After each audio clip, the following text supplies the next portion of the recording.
Price the Lord. Jesus loves all daily Bible ஸ்கூலுக்கு கர்த்தராகிய இயேசு கிறிஸ்துவின் இன்ப நாமத்தினால் உங்களை ஆசீர்வதித்து வரவேற்கிறேன். சில்ட்ரன்ஸ், ஒவ்வொரு நாளும் அழகா நீங்க வேதத்தை படிக்கிறீங்க, எங்களோடு கூட சேர்ந்து ஜெபம் பண்றீங்க, எல்லா கேள்விகளுக்கும் அழகா பதில் எழுதி அனுப்புறீங்க. கர்த்தர் உங்களை ஆசீர்வதிப்பாங்க. சில்ட்ரன்ஸ், இப்பொழுதும் ஆன்டி ஜெபம் செய்யட்டுமா? அன்பு நிறைந்த ஆண்டவரே, நன்றி நிறைந்த உள்ளத்துல போய் துதிக்கிறோம் இயேசப்பா. இந்த டெய்லி பைபிள் ஸ்கூல்ல கலந்து கொள்ளுகிற பிள்ளைகளை ஆசீர்வதிங்கப்பா. வேதத்தை தியானிக்கிற பிள்ளைகள் ஆண்டவரே, நீரூற்றில ஆண்டவரே வற்றாத நீரூற்றாக பிள்ளைகள் இருக்கட்டும். ஆண்டவரே, நீர்காலில் ஓரமாய் நடப்பட்டு தன் காலத்தில் தன் கனியை தந்து இலை உதிராது இருக்கிற மரத்தை போல இருப்பான். நான் செய்வதெல்லாம் வாய்க்கும்னு சொன்னீங்கப்பா. சொன்ன வார்த்தையின்படியே பிள்ளைகளை ஆசீர்வதிங்க ராஜா.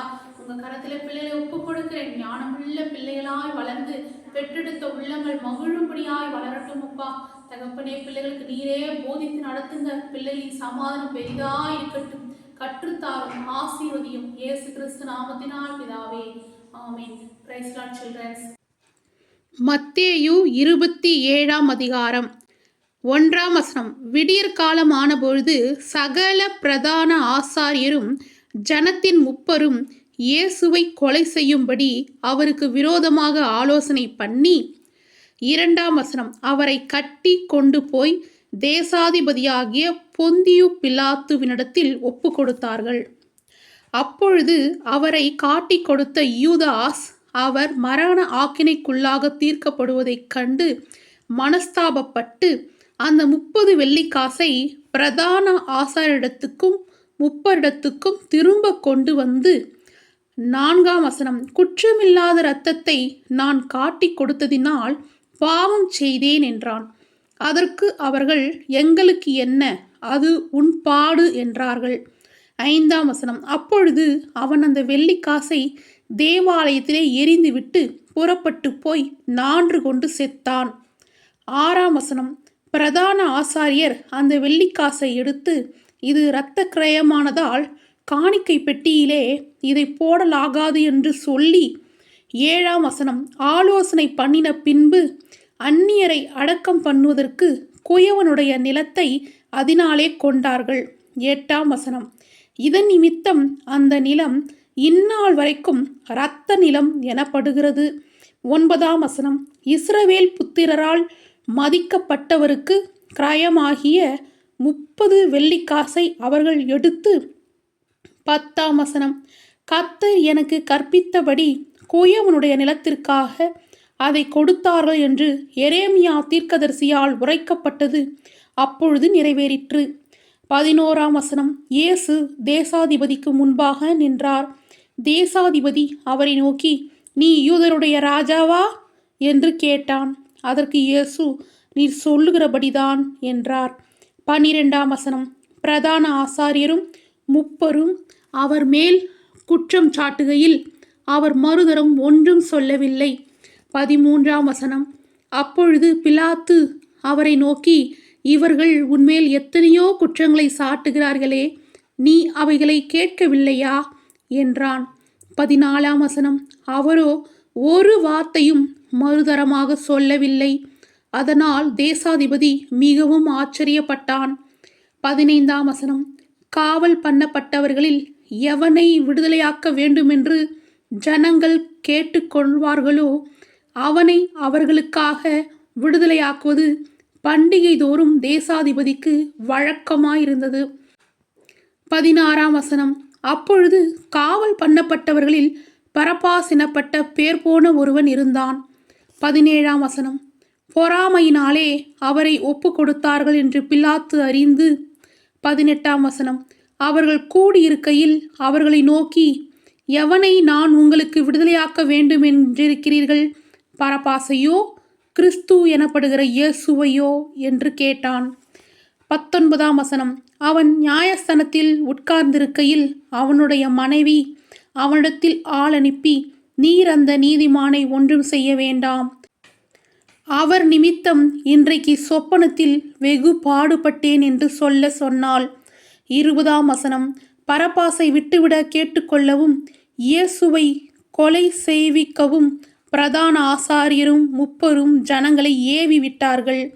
21 தேசாதிபதி ஜனங்களை நோக்கி, இவ்விருவரில் எவனை நான் உங்களுக்கு விடுதலையாக்க வேண்டும் என்று கேட்டான்.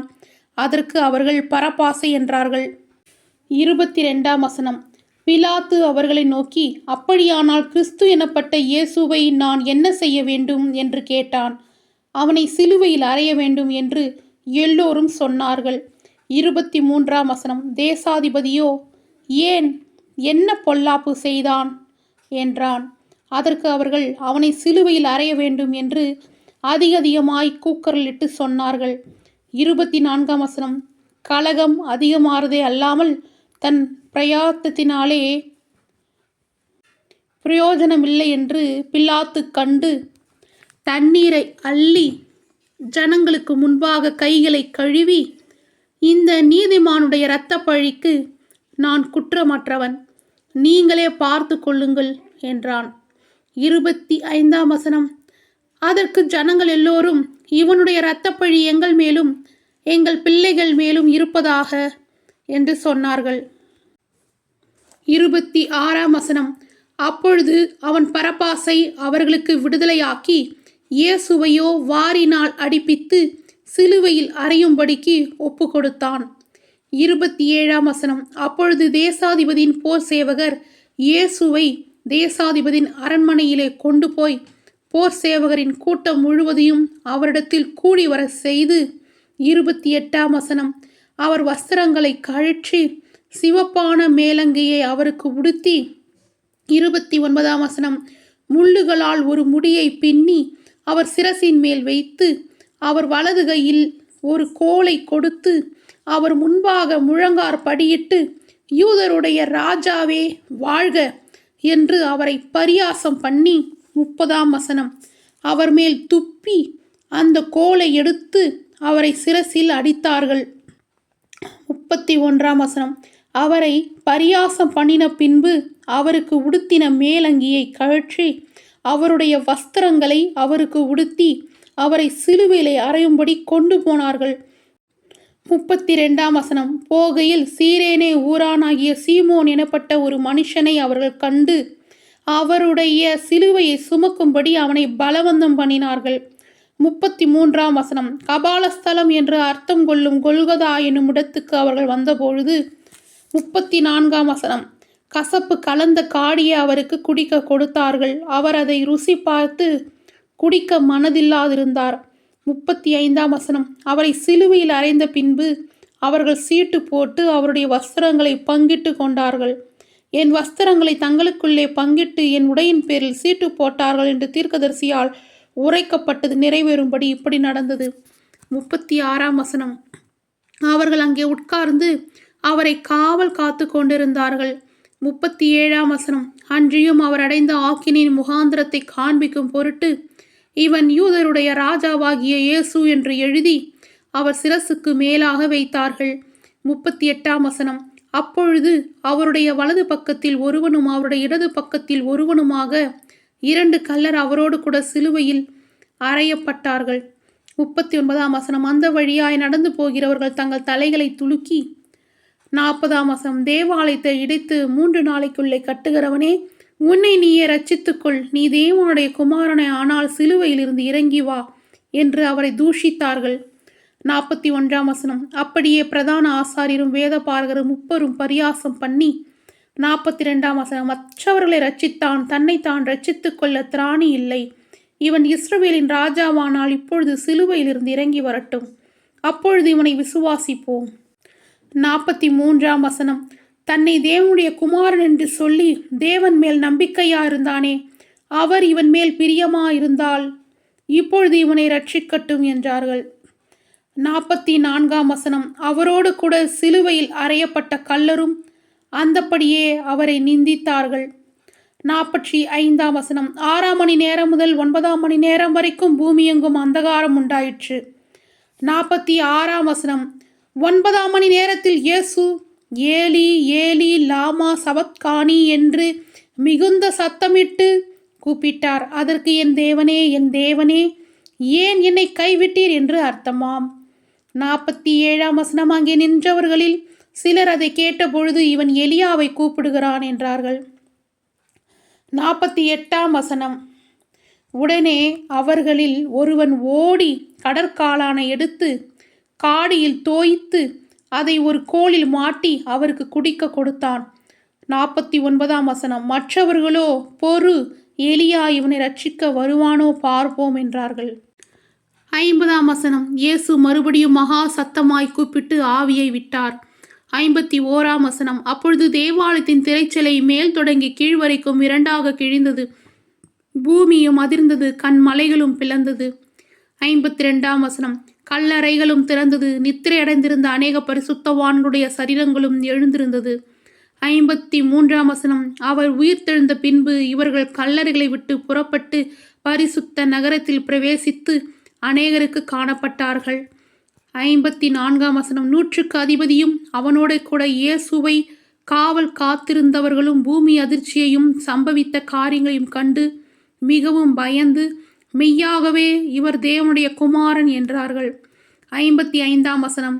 மேலும் இயேசுவுக்கு ஊழியம் செய்யும்படி கலிலேயாவிலிருந்து அவரோடு வந்திருந்த அநேக ஸ்திரீகள் அங்கே தூரத்திலே நின்று பார்த்து கொண்டிருந்தார்கள்.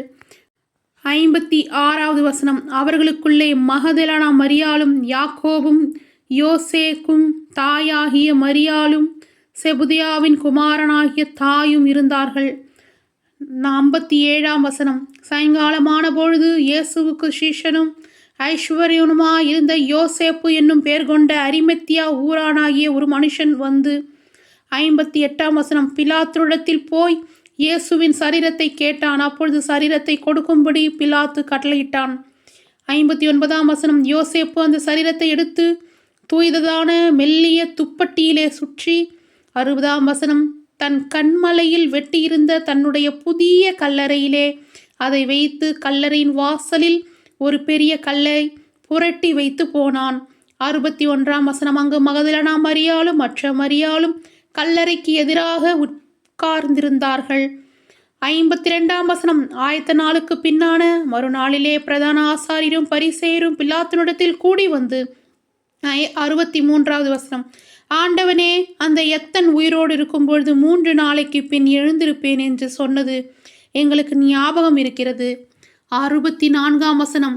ஆகையால் அவனுடைய சீஷர்கள் ராத்திரியிலே வந்து அவனை களவாய் கொண்டு போய் மரித்தோரிலிருந்து எழுந்தார் என்று ஜனங்களுக்குள்ளே சொல்லாதபடிக்கும் முந்தின எத்தை பார்க்கிலும் பிந்தின எத்து கொடிதாகாதபடிக்கும் நீர் 3 நாள் வரைக்கும் கல்லறையை பத்திரப்படுத்தும்படி கட்டளிட வேண்டும் என்றார்கள். 65ஆம் வசனம். அதற்கு பிலாத்து, உங்களுக்கு காவல் சேவகர் உண்டே, போய் உங்களால் கூடிய மட்டும் பத்திரப்படுத்தி கொள்ளுங்கள் என்றான். 66ஆம் வசனம். அவர்கள் போய் கல்லுக்கு முத்திரை போட்டு காவல் வைத்து கல்லறையை பத்திரப்படுத்தினார்கள். சில்ட்ரன்ஸ், மத்தேயு 27ஆம் அதிகாரம் முழுவதுமாக படித்ததை கேட்டோம் இல்லையா? ஏசப்பா நமக்காக எவ்வளவு பாடுகள் அனுபவிச்சாரு அப்படின்றத நம்மளால் உணர்ந்து படித்தோம் அப்படிங்களா? 27ஆம் அதிகாரம் 29, 30ஆம் வசனமாக படிக்கிறேன். முள்ளுகளால் ஒரு முடியை பின்னி அவர் சிரசின் மேலே வைத்து அவர் வலது கையில் ஒரு கோலை கொடுத்து அவர் முன்பாக முழங்கால் படியிட்டு யூதருடைய ராஜாவே வாழ்க என்று அவரை பரியாசம் பண்ணி அவர் மேல் துப்பி அந்த கோலை எடுத்து அவரை சிரசில் அடித்தார்கள். பாருங்க, பரிசுத்தமுள்ள ஒரு தேவன், வானாதி வானம் கொள்ளாதவர் இந்த பூமிக்கு நமக்காக வந்து என்ன பண்ணாரு? மனுஷ சாயல் எடுத்ததே பெரிய விஷயம். ஆனால் என்ன பண்ணாரு? அவரை அடித்தாங்களாம், துப்புனாங்களாம், அவரை எவ்வளோ கேவலமாக அவமானப்படுத்தியிருக்காங்க. எல்லாம் எதற்காக? நம்ம இந்த பூமியில் நல்லா வாழணும், ஆசீர்வாதமாக வாழணுன்னு தான் ஏசப்பா என்ன பண்ணியிருக்காங்க? இந்த பூமியில் பல பாடுகளை ஏற்றுக்கொண்டார். ஓகேவா சில்ட்ரன்ஸ்? இந்த வருஷம் மட்டும் இல்லை சில்ட்ரன்ஸ், நீங்கள் எப்போவுமே ரொம்ப சூப்பராக இருப்பீங்க. ஏன்னா ஏசப்பா உங்களுக்காக அநேக பாடுகளுக்கு உட்பட்டு போனார். ஏன்னா நீங்கள் பாடே இல்லாமல் சமாதானமாக சுகமாக சந்தோஷமாக இருக்கணும்னு தான். ஓகேவா சில்ட்ரன்ஸ்? இப்போ உங்களை ஒரு கேள்வி கேட்கலாமா? இவன் யூதருடைய ராஜாவாகிய டேஷ் என்று எழுதி அவர் சிரசுக்கு மேலாக வைத்தார்கள். ஆ இயேசு, ஆ கிறிஸ்து, இ குமாரன். சரியான விடைய ஆன்ட்டிக்கு எழுதி ஃபோட்டோ எடுத்து அனுப்புங்க சில்ட்ரன்ஸ்.